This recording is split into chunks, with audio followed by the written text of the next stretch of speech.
guys, just showing you my cool Daishin BMW that was made right about 1977, because on the battery tray it's got the copyright of 1977, so pretty cool. So you can see inside the windows all the capacitors and the wiring and everything. It looks like a old NASA computer in there. And this thing is really cool because back then it was proportional steering and proportional throttle. It's got the trim controls for the forward and the backwards, trim controls for the steering. And then check out the antenna for the car. It's got threads on it and you screw it in right there. And then here's the port for the batteries for recharging the 4C batteries.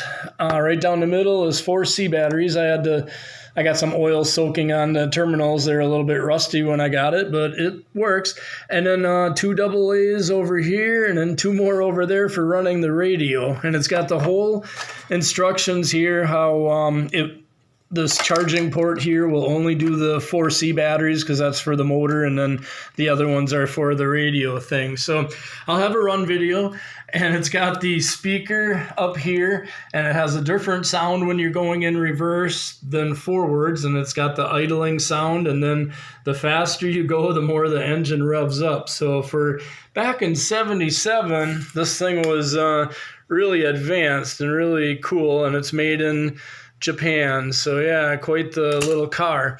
Now, just for comparison, here's a 76 Nikko, and this one, when you turn it on, it goes all the time and forward. So you just set it down, and there's a let's see, yeah, high and a low gearbox on it, and then all it would do was steer. So you had to, if it went up against the wall, there was no stop, no reverse. You had to run after it. I've got the original box for it. Now, I tried a bunch of controllers when I got this, and it would always run, but it wouldn't steer for me. So I ended up taking it apart, putting a micro servo in it, putting a 30 amp ESC, a little Lego guy on there, and now it's fully proportional steering, throttle. I run it with like a Dumbo RC controller and a 2S LiPo, so it's really fast now. Now here's one that I had since a kid, and it's late 70s. I forgot what year. I'd have to Google it again, something like 78 or 79, but it's a Cox Indy Racer.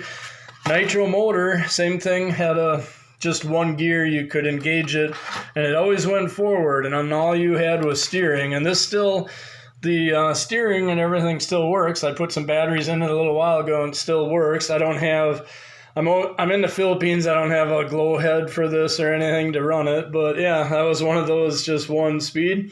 Here's a 1982 Nikko Lamborghini with just one button. This is different than most. It always goes forward, and when you press the button, it only turns left. And you let off the button, it goes straight and forward.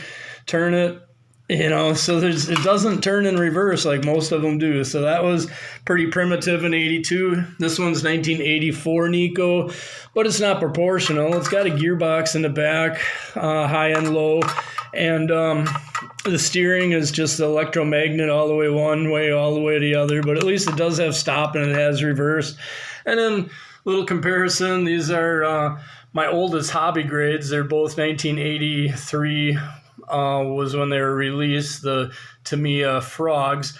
And these are the old ones. You can see the frame on this one was meant to be, or it was gray when it was new, and it's all changing colors. And the guy I got this one from, it's an original one too, but he didn't like that frame changing colors, so he had an old Blackfoot frame, the same ORV style chassis, so he put a red one under it. So yeah, 1983, those are the ones. Cost a lot of money because you bought it as a kit, and then you had to buy the radio system and the battery pack separate and all that kind of stuff. So yeah, so next up we'll just do some run videos. But yeah, I put this on some of my vintage groups I'm in, and everybody was doing a wow on it and stuff because how how original it still is and how the sound still works and how everything works on it. So yeah, it's really cool. BMW 3.5 CSL. So okay, now we'll do some runs.